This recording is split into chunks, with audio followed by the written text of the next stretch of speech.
Hello, welcome to another episode of The High Ground, powered by Premier Companies. Good morning, Ryan. How are you doing? Good morning, Sal. I'm doing fine. How are you? I'm doing awesome. Good. Tell you what, put a timestamp on it. We're here. We're wrapping up, getting ready to go into September here, 2023. Labor Day weekend coming up. Labor Day weekend coming up, and we've got a special guest. Mr. Brian Farmer is joining us from his office in Jeffersonville. And Brian, you are the Regional Vice President of the Larson Group, so thank you for joining us this morning. Thanks for having me. Well, before we do anything else, we've got to do the question of the day. Yep, you're not immune to this. No, Brian. Nobody is. And I hope it goes better than some of the other ones we've had. We tried to describe our jobs to a 5-year-old a couple episodes ago, and that was tough. Yeah, you need to skip. You need to skip to about the 3-minute mark on that one. The rest of the podcast's really good, but the beginning's a struggle. There's a lot of us going,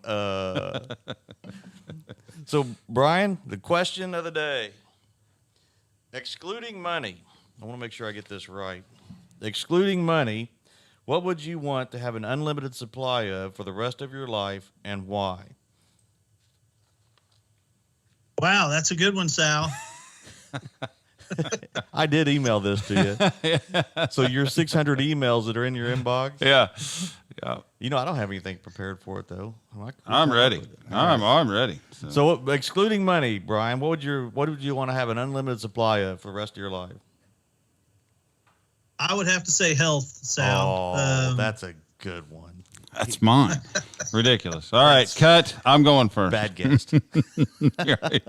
You know, as these gray hairs continue to grow in, your health is more important every day. So if we got our health, we got the ability to go out and try to succeed. So I heard that one of our AV guys come in here today with those crutches. He hobbled in here. Kyle hobbled in on crutches this morning.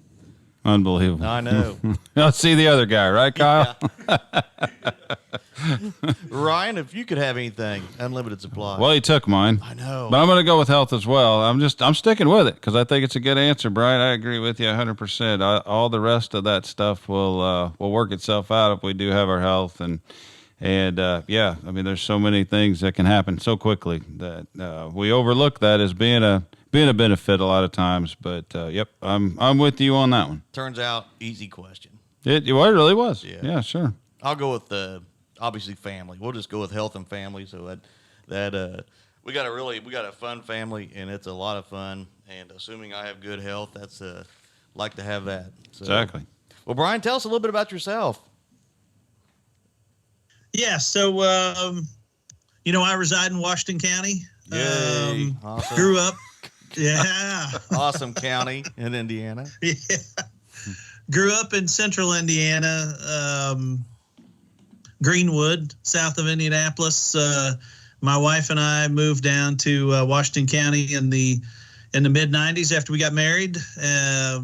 She wanted to be closer to family. They got a small farm there that she grew up on, and we fell in love with that area, and so decided to reside there. Got 3 kids. 2 of my 2 oldest boys are both working now, and then my daughter Belle's in junior high there at West Washington. All of them athletes, right? Oh yeah, we keep them active. Full disclosure. I bet they keep you active. That's probably the truth. Absolutely. So, Brian, tell us a little bit about the Larson Group. Yeah, so when we moved down here, I began my career in the trucking business in the late 90s, selling trucks here at a Peterbilt dealership in Jeffersonville. The Larson Group bought our dealership in 2005. They're a privately held company. They operate 25 locations today. Wow. Began their business in 1987. The home office is there in Springfield, Missouri. And I again began my career as a sales guy there, selling Peterbilt trucks here in Jeffersonville. In 2010, they asked me to become the general manager, and then here just recently, in the last couple of months, took on this new role as a regional vice president. So, good deal. Can you describe your job to a 5-year-old? No. All right, we won't go back to that. Ryan. I'm sorry. Yeah, That's sorry. an easy one. Trucks. I mean, Yeah, that is an right. awesome. Great big shiny trucks. That's perfect. yeah. So Big trucks are easy to talk to the kids. Yes. So, do all the locations have sales and service, service departments and parts? Pretty much. Yeah, so most of our locations are full service locations where we sell new and used trucks. We sell parts and then obviously service the equipment. We do have some locations, smaller locations that are just parts and service locations. Usually in between some of our bigger locations, we try to fill those gaps to support those customers in the areas, in the rural areas. So, yeah, we got a footprint over about 9 states. We service the Midwest, and then we do have some stores out in the Southeast as well. And your geography is what now? So I cover the locations in Indiana, Ohio, and Kentucky. We've got 7 locations in that area. So very good. Yeah. So Brian, tell us a little bit about the environment for your customers right now. These trucking companies. We know things were changed a lot in 2020 with all the shipping and issues that we had out there. And so, I mean, what's it look like now? We know interest rates are out of control and a lot of that kind of thing. So what are you seeing from your customers? Yeah, there's a lot of challenges in our industry right now. You mentioned interest rates. It's really impacted our used truck business. Freight rates over the last couple of years had been pretty strong, and here in the last 6 to 8 months or so, those freight rates have really softened up. So this year's been a little different year. The spot market's pretty soft. Freight rates are up. So our used truck inventories have grown a bit, and it's created some challenges. Our customers, still face driver shortages. Labor's a big thing. So there's a lot of challenges for them out there today, for sure. Yeah, we understand that as far as driver shortages and actually a little history. Brian and I are on the West Washington School Board together. We had Keith Nance on here for a podcast, a superintendent of West Washington Schools, talking about our commercial drivers program that we have at the high school there. So yeah, just anything we can do to try to get around these driver shortages is going to be a big boon for all of our businesses. So what? From a supplier standpoint, Brian, as far as as the trucking companies that are the local trucking companies, that's some of the issues they face. From a supplier standpoint, do we have any parts issues like we did have through COVID or anything like that? Yeah, Sal, a couple of years ago, the big scare, the big shortage was chips. Yep. And you think about, how that impacted the automotive industry. Our trucks have probably 3 times as many chips as what an automobile has in them. So we were really impacted by that. It really disrupted, the ability to deliver, the trucks in a timely fashion to our customers. And, it just created a lot of heartache. So today, they've figured out that chip thing, and we're able to get those chips. Our teams have been at Peterbilt Motors been working hard to be able to secure the chips, and so they've pretty well got that figured out. Today it seems like it's everything else. Oh. So we're not out of the woods. I was like, lovely. Yeah. I was like, well, that's awesome. That's a way to coat the bad news. Really, Plenty of chips. It all goes back to labor again. Yeah. Today, what we see is, one week there's a shortage of windshields. The next week it's tires. The next week they had a couple of shutdown days here a couple of weeks ago. We were out of frame rails. Wow. So, yeah, the challenges continue. They've gotten better, but they do continue, and it affects the ability to, produce enough trucks for the demand out there in the market.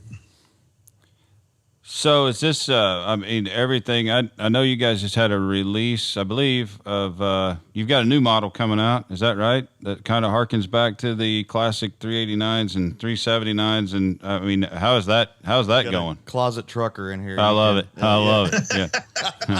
I like the big shiny trucks too, so you don't have to describe your job to a 5-year-old. I'm pretty excited about it too. Ryan ran into the podcast room for this one. We're talking about Peterbilts, really? Okay. Yeah, our traditional truck that started out the 359 and then evolved into the 379 and then the 389.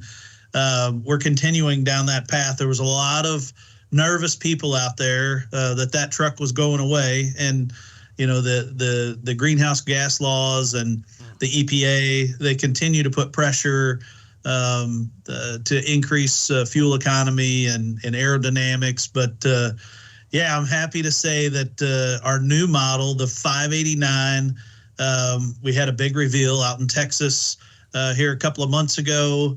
We're actually getting ready to see the first couple of those validation units. They build some early trucks just to validate the process, the manufacturing process. So we're gonna see a couple of those local here. Boyd and Sons, which is a customer out in Washington, Indiana, has got one of the first ones that'll be hitting the ground hopefully here next month. But they are the traditional square hood, aluminum hood with the aluminum cutaway fenders. Just we're adding a little wider cab, a little more comfort to the truck. So it's exciting. Nice. It is good. You don't want to give up. You don't want to give coolness up for fuel efficiency. Not at all. Well, you got to live in this thing. That's right. That's exactly right. Brian, what's coming next? Can you tell us a little bit about what's coming next? I know at Premier Ag, we've done some demo testing with some automated sprayers, completely autonomous. What is coming next in the trucking industry? Just kind of forward thinking. What do you think's coming at us? So the big thing today is alternative fuels to diesel, or alternative power, I should say. Today, the buzz is about EVs or electric vehicles. There's a CARB regulation coming in 2024. The California Air Resources Board continues to work with the EPA and put a lot of constraints on the diesel engine. So we have some demo units out there that are running.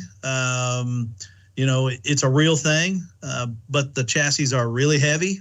Yeah, and they can't go very far. I was going to say that's the technology is there to build the truck, but as far as infrastructure to be able to to move across the country, we're just not there yet. But it's coming. Anything else as far as like maybe autonomous or not drones, but driverless trucking or anything like that? Yeah, so there's still some ongoing, autonomous work going out there. Here a couple of years ago, there was a big focus on that and improving, with this driver shortage. You had trucks that were platooning, so they would connect trucks electronically. The lead truck has a driver in it doing all the work. The second truck was basically just had a guy in the seat, but he was just riding along. They continue to do some of that testing in certain lanes. They're today, I think FedEx has some routes between Houston and Dallas where they continue to do testing there. But these new regulations in 2024 with emissions have really switched their focus to try to figure out, this next path for power. And Cummins is working on some things there as well, and it's unknown at this point. I think natural gas might be the bridge to to get to those technologies until they get infrastructure in place. So yeah, lots of changes. I mean, technology generally improves things, but I don't know about electric vehicles for trucking. That doesn't seem like it seems kind of counterintuitive. I mean, they got to go a long way, and people take it for granted that everything we use arrives on a truck, and the reliability has got to be there. Yeah, the other big challenge is the power. Getting enough power to the site to recharge these batteries overnight, fast charge.